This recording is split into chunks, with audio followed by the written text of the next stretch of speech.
afternoon and Salam Malaysia Madani. Thanks for joining us. I'm Jessica Lee and you're watching Updates at Noon. Our headlines for today. Over 40,000 residents affected by floods nationwide.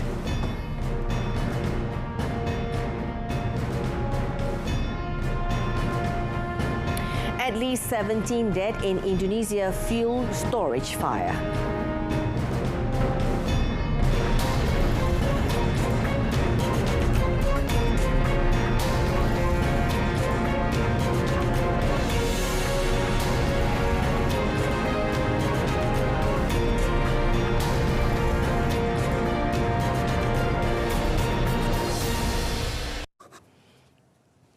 The number of flood-affected residents has risen to 40,922 as Selangor became the sixth and latest state to be hit by floods. Now in Johor, the number of victims continue to rise as 37,322 people have been moved to flood relief centres or PPS as at 8 a.m. today compared to 34,849 people at 8 p.m. yesterday.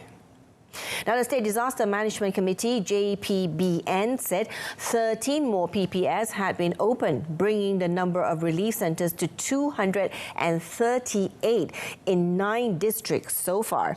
Segamat remains the worst affected district with 13,358 people at PPS, followed by Batu Pahat with 7,368 evacuees, Kluang with 5,288 victims, and Kota Tinggi with 3,292 victims. Now also affected are Muar with 3,330 evacuees, Tangkak 2,661 evacuees, Johor Bahru 699 evacuees, Mersing 964 evacuees, and Pontian 362 evacuees.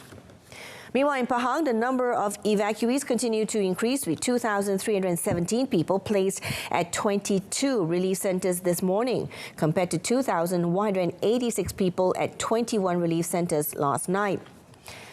In Malacca, the flood situation also worsened as 379 victims from 97 families were at PPS this morning, compared to 204 evacuees from 50 families at 8 p.m. yesterday. Now, over in Selangor, 107 victims from 24 families were evacuated to 2 PPS in Sungai Buloh and Kuala Selangor. Now, a senior citizen became the 4th flood fatality in Johor after she was found dead by a ditch in Batu Anam, Segamat yesterday evening. Johor Police Chief Dato' Kamaruzaman Mahmad said the victim, 68, was found by her neighbour after she was reported to have gone missing at a flood relief centre at Sekolah Jenis Kebangsaan Cina, Takang in Kemas Baru. He said the victim, who lived alone in Batu Anam, was found near her flooded home. The victim was supposed to be housed at the relief centre, but the neighbour did not find her there and went looking till they discovered her body. The body of the victim has been sent to Segamat Hospital for post-mortem. Dato' Kamaruzaman said the latest fatality means that there have been 4 flood-related deaths recorded in the state, 1 in Kluang and 3 in Segamat. He also conveyed his condolences to the families of the victims and advised the public to be cautious during the current flood situation. Meanwhile, the Johor Police Chief said over 4,000 police personnel have been mobilised for flood operations in Johor, and the contingent have also received assistance from the General Operations Force and other security agencies, adding that as of 10 p.m. last night, 20 routes around the state have been closed to all vehicles, while 11 others were open to heavy vehicles only. Meanwhile, Johor Menteri Besar Dato' On Hafiz Ghazi revealed that the flood-stricken Cha'a in Segamat is without clean water supply due to part of the main pipeline to the town bursting and being washed away by flood waters. Now, in a Facebook post, he said the problem was due to the section of the main pipeline at the Sungai Cha'a bridge bursting and being swept away. Now, he said this has caused supply disruption to 3,962 accounts from Cha'a to Kampung Sungai Haji Kamisan. Dato' On Hafiz said Randhill SAJ informed that the repair work is at the 40% level and is expected to be completed this morning, adding that Randhill SAJ's water tankers will channel water supply to the affected areas.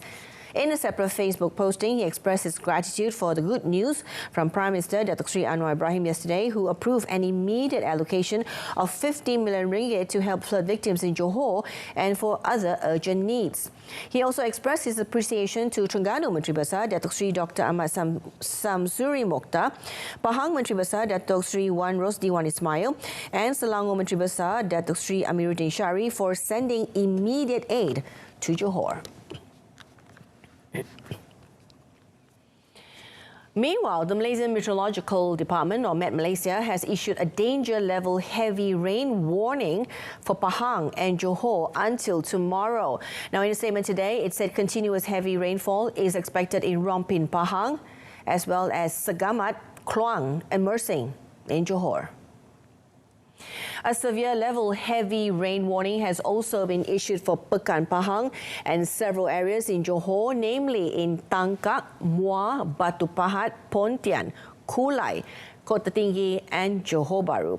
Now, during the same period, continuous rain is also expected in Maran, Kuantan and Bera in Pahang, Jempol and Tampin, Negeri Sembilan and Melaka. Meanwhile, Met Malaysia also issued an alert level continuous rain warning for several divisions in Sarawak involving Kuching, Serian, Samarahan, Sri Aman, Betong, Sarike, Sibu and Muka for today. Now, Phase 2 of the Putrajaya Mass Rail Transit or MRT2 line will start operating on the 16th of March. Transport Minister Anthony Loke Siu Fook said this was decided after yesterday's post-cabinet meeting with the agencies involved, and briefing on the tests carried out for the MRT2 showed positive development. Loke said he received the latest briefing from the MRT Corporation, Prasarana Malaysia Berhad, Prasarana, and the Land Public Transport Agency or APAT, adding that the ministry is satisfied with all the tests carried out. He also said that Prime Minister Datuk Sri Anwar Ibrahim will launch the Phase 2 of Putrajaya MRT2 on the 16th of March. In addition, he is also confident that the government's initiative would be able to attract more Malaysians to use public transport services. On the suspension of the automated people mover or aerotrain service at Kuala Lumpur International Airport, KLIA, due to security reasons yesterday, Loke apologized to passengers affected by the incident. Yesterday, the Malaysia Airports Holdings Berhad or MAHB announced that the aerotrain service would be temporarily suspended for train replacement works after the service experienced technical problems, causing passengers to walk to the main terminal. The Payung Rahmah initiative is one of the main examples of how the government works with industry players to help reduce living costs for the low-income community. Domestic Trade and Living Costs Minister Datuk Sri Salahuddin Ayub said he remains committed to expand the initiative for the B40 group to obtain equivalent benefits while proving the government's concern in dealing with the people's problems. Dengan apa yang kita buat ini walaupun kecil dan kerdil, tetapi saya beriltizamlah untuk terus memfokuskan terutama kepada golongan yang memerlukan supaya mereka dapat hidup dalam negara kita dan kos sara hidup ini dapat kita tangani sebaik mungkin. Speaking after attending the Bicara Narrative program in Angkasa Puri last night, the minister said the involvement of 1,142 business premises, including fast food chains, has excited the people with vast selection of food menu. He added that the Payung Rahmah initiative will be expanded to other sectors, including banking, insurance, health, textile and construction.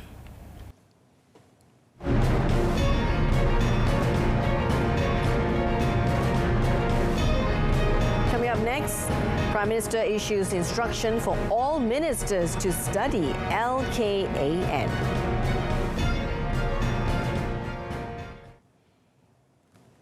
Prime Minister Datuk Seri Anwar Ibrahim has ordered all ministers to study the Auditor General's report, or the LKAN 2021 Series 2, involving their respective ministries. Communications and Digital Minister Fahmi Fazil said the order was given during a cabinet meeting yesterday. Yang Amat Berhormat Perdana Menteri telah menegaskan bahawa menteri-menteri perlu meneliti laporan bagi kementerian masing-masing, walaupun ini mungkin dapatan berkait isu-isu sebelum ini, tapi perkara-perkara yang dibangkitkan itu mesti diselesaikan segera. Jadi ini antara penegasan bagi pihak Kementerian Komunikasi dan Digital sebagai contoh teguran yang dibuat serta penegasan daripada Ketua Audit Negara berhubung dana kandungan digital yang sebelum ini bermasalah. Saya telah bertemu dengan CEO Finas dan pengurusan untuk meneliti apakah yang telah berlaku.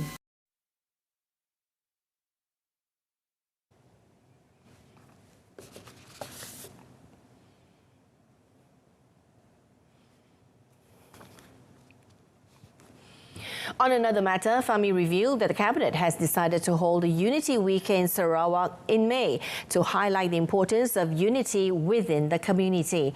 Now, Fahmi, who is also the Unity Government spokesperson, said that the details of the celebration will be announced by National Unity Minister Datuk Aaron Agong Dagang.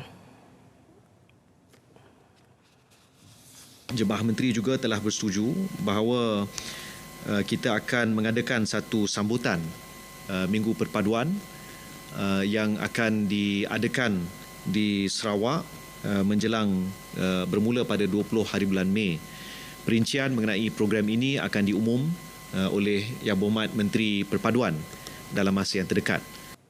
Speaking to reporters after the cabinet meeting today, Fahmi said the celebration was part of the Unity government's efforts to prioritise elements of unity within the community, which is important in creating a stable environment and attracting foreign investors.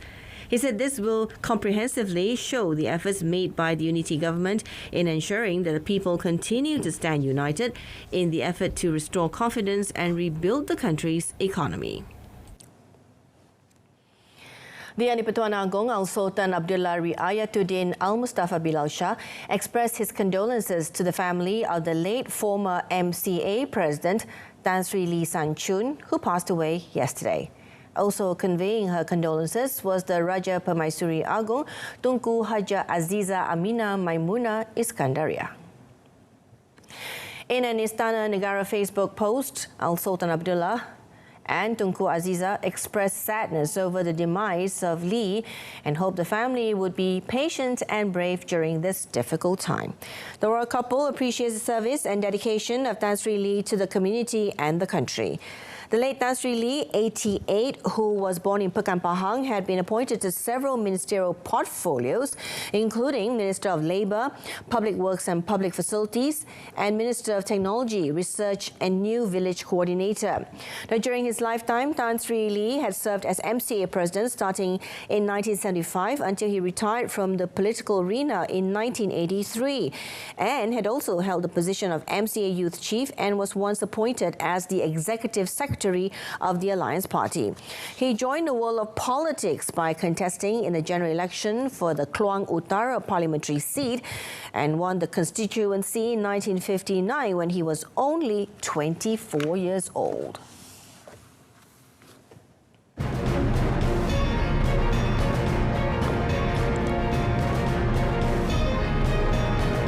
In our foreign front, top Belgian court upholds prisoner exchange treaty with Iran.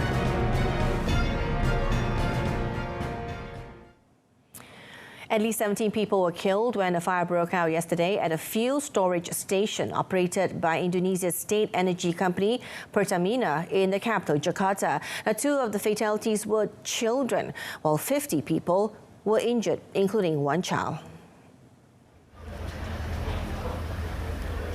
An official at the city's main firefighting unit said the fire, which started after 8 p.m. local time, burned some houses.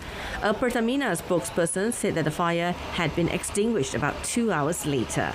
Jakarta's acting governor Heru Budi Hartono said that most of the injured people suffered from burns and the government will pay for their medical treatment.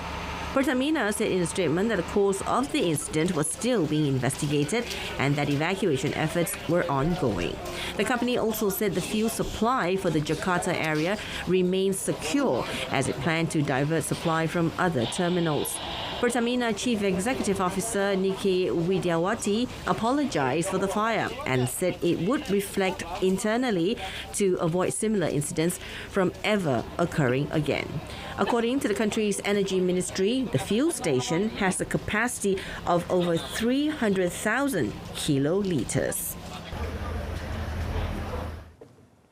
Record rain and snowfall in recent weeks has eased half of California out of a persistent drought and bolstered the store of mountain snow that the state relies on to provide water during the warm, dry spring and summer.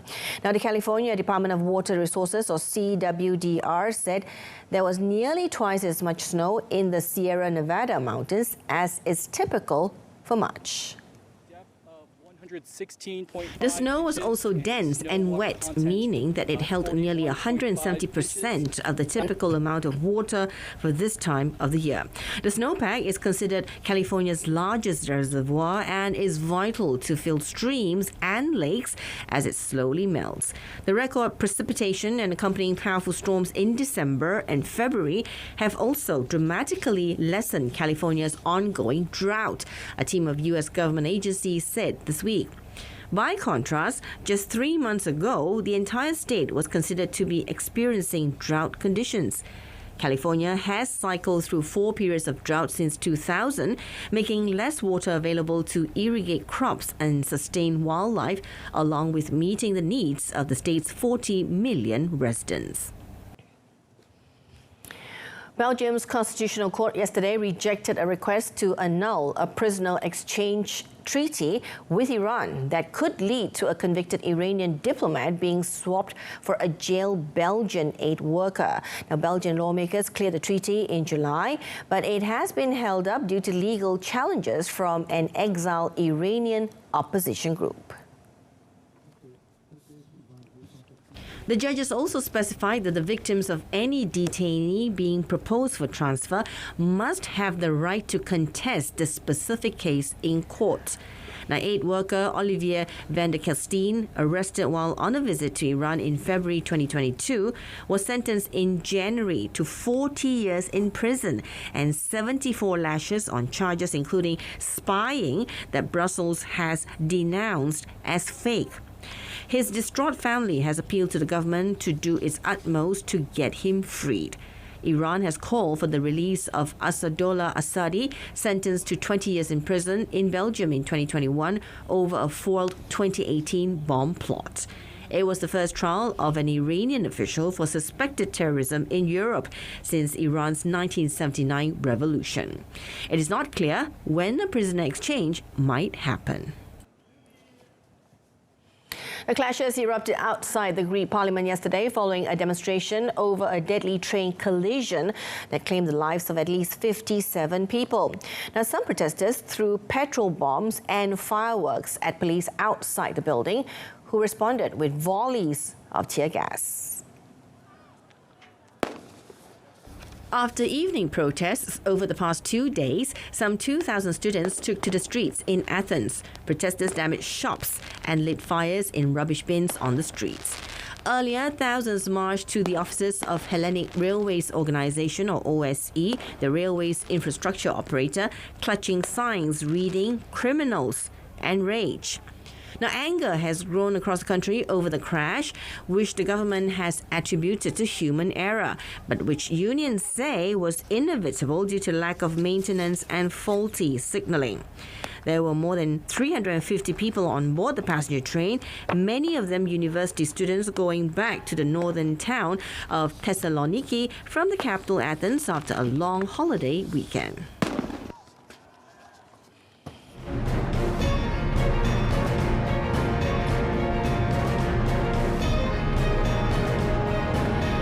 Hag says United ready to face Liverpool. That and more next in sports.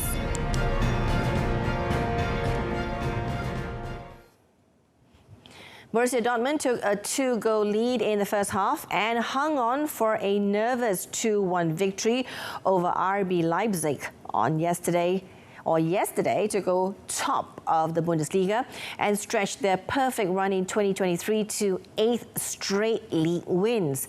Now, the Ruhr Valley club were brutally efficient, scoring twice with just 3 shots on goal in the entire game.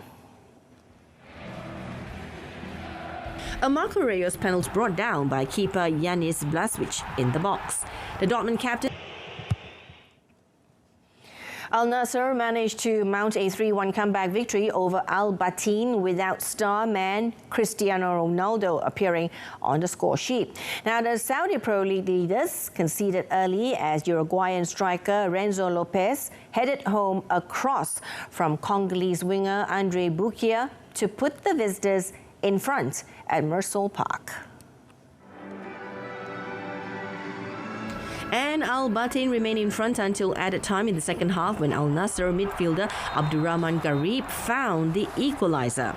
12 minutes into added time, Al Nassr took the lead for the first time in the match with defender Mohamed Al Fatil finishing off a well-worked set piece. Mohamed Maran then put the game out of sight 2 minutes later, courtesy of a Garib assist, as Al Nassr punished and overstretched Al Batin on the counter-attack. Al Nassr are now at the top of the Saudi Pro Football League on 46 points, with Al Ittihad second with 44 points from 19 games. Ronaldo's side has not lost a single game in the league since September. On the contrary, their rivals Al Batin registered their first win in the league this season last week. Manager Erik ten Hag said Manchester United will go into this weekend's Premier League clash at rivals Liverpool with confidence. Now, the Red Devils are ready to battle for the 3 points as they look for a first win at Anfield since 2016. It's of course a test, but we're facing Liverpool and we're really looking forward. And I know these players, my squad, my team, will be prepared to go and fight and to go with confidence. But we know it's going to be difficult. We know we have to suffer, we have to sacrifice to get a good result. In the Premier League, United are third on 49 points after 24 games, having lost just one of their last 11 matches. Meanwhile, 6th place Liverpool are 10 points behind them in the standings. Liverpool and Manchester City have dominated the Premier League for the past few seasons, but runaway league leader Arsenal are threatening to break that duopoly. And we're still on soccer. Paris Saint-Germain right back Achraf Hakimi is facing a criminal investigation in France after an allegation of rape was made against him. The Nanterre prosecution office yesterday confirmed the matter via an official. Hakimi, a Morocco international, firmly denied the allegation, while PSG was not immediately available to comment. The Nanterre prosecution office said Hakimi has been placed under police monitoring and was banned from contact with the alleged victim. French newspaper Le Parisien, which first reported the investigation, said it was opened after a woman aged 24 told the police last Sunday that she had been raped. The woman did not press charges, but the gravity of her testimony meant the prosecution office still decided to open an investigation. The news comes at a crucial moment for PSG, 5 days ahead of their Champions League last 16th second leg against Bayern Munich, in which Hakimi is expected to play, having recovered from a muscle injury. In tennis news, Daniil Medvedev gave world number 1 Novak Djokovic his first defeat of the season on yesterday with a straight sets victory 6-4, 6-4. Now, with the win, Medvedev moved to within 1 win of capturing his 3rd consecutive tour level title at the Dubai Tennis Championships. In the 14th chapter of their rivalry, Medvedev was locked in from ball 1 as he stood deep behind the baseline to soak up Djokovic's strikes. The third seed committed just 12 unforced errors compared to 38 from Djokovic, and he was rapid around the court, chasing down a number of drop shots to advance after 1 hour and 35 minutes. In an all-Russian final, Medvedev will face a tough test against Andrei Rublev, who sits one spot ahead of the world number 7 in the ATP rankings. The 27-year-old lifted tour-level titles in Rotterdam and Doha in February. Medvedev, who is making his third appearance in Dubai, has yet to drop a set this week, also defeating Matteo Arnaldi, Alexander Bublik and Borna Koric. He also ended Djokovic's bid to become the first man to complete the Grand Slam since Rod Laver in 1969, when he defeated the Serbian in the 2021 US Open final. Final story on F1. Aston Martin's Fernando Alonso set his fans dreaming of what might come with the fastest lap ahead of favourites Red Bull in practice for Formula One's Bahrain season opener yesterday. Now, the 41-year-old Spaniard will be making a record-stretching 356th start, lap the Sakir circuit in 1 minute 30.907 seconds. The time on soft tyres was 0.169 quicker than Red Bull's double world champion Max Verstappen. Now, Alonso had set the second best time in the first daylight session behind Red Bull's Mexican Sergio Perez, who was third later on under the floodlights. The double world champion has not won a race for a decade, his last coming at the 2013 Spanish Grand Prix with Ferrari. But Mission 33, adding to his tally of 32 career wins, has become a rallying cry for Alonso fans on social media. Aston Martin impressed in testing with quick long runs and plenty of laps, but Red Bull rolled up this week as the clear favourites. Their car, an improved version of the one that triumphed 17 times in 22 races last year. Ferrari's Charles Leclerc was the fourth fastest, with Germany veteran Nico Hülkenberg starting his first full seasons since 2019, fifth for Haas. Alonso's Canadian teammate Lance Stroll, back in the car despite breaking both his wrists in a cycle accident last month, was sixth. And that's it for this afternoon. In our top story, over 40,000 residents affected by floods nationwide. Do tune in to News at 10 coming up later tonight on saluran Berita RTM. You can also stream it via RTM's mobile Click app. I'm Jessica Lee. I'll see you later.